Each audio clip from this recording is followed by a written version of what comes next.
একটা ভিডিওতে যদি ব্যাকগ্রাউন্ড মিউজিক অ্যাড করা হয় তাহলে সেই ভিডিওটা যে কতটা মাধুর্যপূর্ণ হয় সেটা শুধুমাত্র সেই বুঝবে যে একটা ভিডিওতে ব্যাকগ্রাউন্ড মিউজিক অ্যাড করে থাকে। তো hello viewers, welcome back to my channel bot gaming বিটি।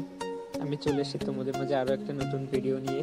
আজকের এই ভিডিওতে আমি তোমাদেরকে দেখাবো কিভাবে একটা ভিডিওর ব্যাকগ্রাউন্ড মিউজিক আপনি অ্যাড করবেন এবং এই যে ভিডিওর ব্যাকগ্রাউন্ড মিউজিকটা অ্যাড করবেন এটা সম্পূর্ণ কপিরাইট ছাড়া। এই কপিরাইট ছাড়া ভিডিওর ব্যাকগ্রাউন্ড মিউজিকগুলো আমি কোথা থেকে ডাউনলোড করি, আমি না, শুধু আমি কেন বললে ভুল হবে, বড় বড় ইউটিউবার যারা আছে তারা আসলে এই ব্যাকগ্রাউন্ড মিউজিকগুলো কোথা থেকে পায় উইথাউট কপিরাইট স্ট্রাইক।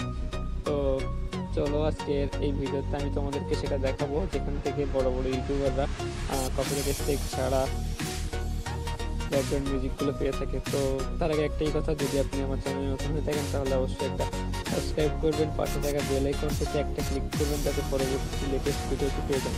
তো আপনাকে কী করতে হবে, সার্চ বাটনে যাওয়ার পরে ইউটিউবে যাওয়ার পরে আপনাকে এখানে সার্চ করতে হবে NCS। আপনি ছোটো হাতেরও লিখতে পারেন, বড়ো হাতেরও লিখতে পারেন।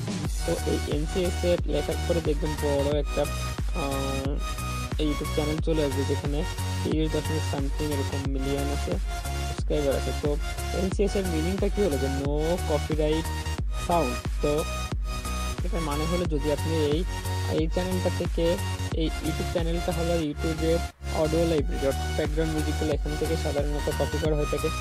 এটা আগে গুগল ক্রোমে ছিল, কিন্তু সেখান থেকে আগে এখন পোস্ট করে ইউটিউবে ডাইরেক্টলি আনা হয়েছে। তো এখান থেকে যদি আপনি কোনো একটা অডিও ডাউনলোড করেন, ডাউনলোড করে সেটা যদি আপনি আপনার ভিডিওতে ব্যাকগ্রাউন্ড মিউজিক হিসাবে অ্যাড করে থাকেন তাহলে আপনি এটার জন্য কোনো প্রকার কোনো কপিরাইট স্ট্রাইক পাবেন না। তো এটা ছিল মূলত আজকের এই ভিডিওটি। তো আশা করি আজকের এই যে ভিডিওটা without copyright strike background music, তো এটা তো আশা করি তোমাদের সবার আশা করি অনেক হেল্পফুল হবে, অনেক উপকার হবে। তো যদি ভিডিওটা তোমাদের যদি ভালো লাগে তাহলে অবশ্যই বন্ধুদের শেয়ার করো, আর হ্যাঁ, সাবস্ক্রাইব করতে ভুলো না আমার চ্যানেলটি। তো আর পরিশেষে একটাই কথা বলবো, সেটা হলো সবাই অবশ্যই সুস্থ থাকুন, ভালো থাকুন, স্টে হোম, স্টে সেফ। দেশের অবস্থা তো খুবই